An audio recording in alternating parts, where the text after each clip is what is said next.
দরবার শরীফে আমরা কেন যাব? চা দিতে যাব, রুহানি কিছু পায়েস দিতে যাব, ওখানে দিতে যাব না নিতে যাব। কারণ ওই আহমদুল্লাহ শাহ মাইজ ভান্ডারী তিনি আল্লাহ রাব্বুল আলামিনের আমল করতে করতে, রিয়াজত করতে করতে, মুরাকাবা করতে করতে 55 বছর বয়স পর্যন্ত তিনি এত আমল করেছে, দুনিয়া ছেড়ে দিয়েছে। তিনি বিচারক ছিলেন, ওটা ছেড়ে দিয়েছে, লোভ লালসা ছেড়ে ভাঙা ঘরে গিয়ে সাধনা করতে করতে যখন আল্লাহকে ধারণ করেছে, নূরে মুহাম্মদী ধারণ করেছে, তখন তিনি আল্লাহর ওলি হয়ে গেছে। তখন তিনি এক মুহূর্তে অসংখ্য আল্লাহর ওলি প্রোডাকশন দিতে পারেন। সুবহানাল্লাহ। চট্টগ্রামের খুলশীতে মোহাম্মদিয়া খানকা শরীফে গত 1 ডিসেম্বর 2025 সোমবার সাপ্তাহিক আধ্যাত্মিক চর্চার অংশ হিসেবে অনুষ্ঠিত হয় আত্মশুদ্ধির তালিম জলসা, মোরাকাবা, নামাজ শিক্ষা ও আশিক রাসূল সাল্লাল্লাহু আলাইহি সাল্লাম মিলাদ মাহফিল। এই মাহফিলে সভাপতিত্ব করেন মোহাম্মদী কাফেলা ঐক্য পরিষদের প্রধান খাদেম AR মোহাম্মদ কামরুল ইসলাম, যার নিবেদিত পরামর্শ ও আধ্যাত্মিক দিক নির্দেশনায় উপস্থিত মুরিদ মুসলিহিনরা উপকৃত হন। অনুষ্ঠানে রুহানিয়ত, ইলম ও আমলের গুরুত্ব নিয়ে বিশদ আলোচনা হয়, যেখানে অংশগ্রহণকারীরা নফস পরিশুদ্ধি ও সুন্নাহ মেনে চলার প্রেরণা লাভ করেন।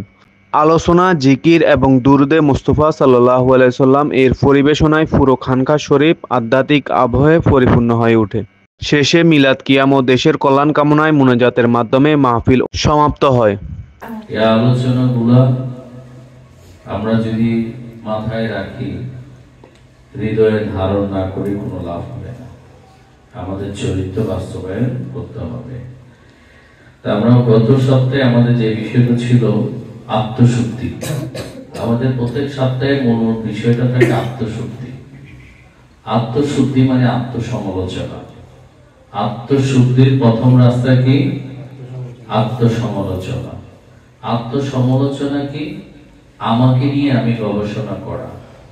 আমি কতটুকু আল্লাহ রাব্বুল আলামিনের হুকুম পালন করলাম, রাহমাতাল লিল আলামিনের নির্দেশনা অনুযায়ী নিজের জীবন পরিচালনা করলাম, এবং যার মাধ্যমে মুসলমান হয়েছি, আল্লাহ রাসূলের পরিচয় পেয়েছি, সে আল্লাহর ওলিদের নির্দেশনা অনুযায়ী নিজেকে পরিচালিত করতে পারলাম।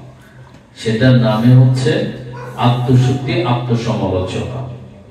আমরা যদি সারাদিন অন্যের সমালোচনা করি, অন্যের আলোচনা করি, কোনো লাভ হবে? কোনো লাভ হবে না।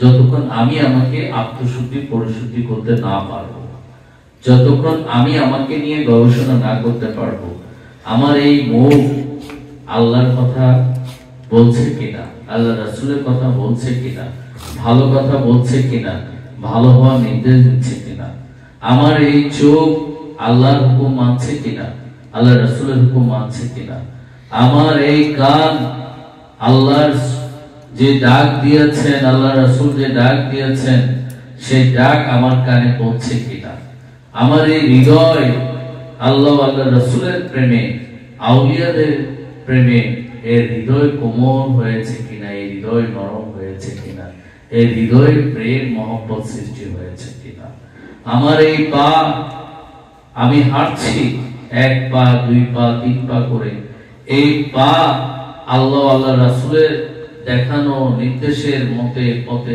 চলছে কিনা। এই গবেষণা করার নামে হচ্ছে আত্মশুদ্ধি, আত্মসমালোচনা করা। আমরা যে মজলিসে বসে আছি বাদ মাগরিব থেকে, এই জলসায় আছি, ভালো লেগেছে না খারাপ লেগেছে? কার জলসা? আল্লাহ রাব্বুল আলামিনের শান। কার জলসা? আল্লাহ রাসূল সাল্লাল্লাহু আলাইহি ওয়াসাল্লামের শান। Kapil Talukdar, MRK TV, Chittagong.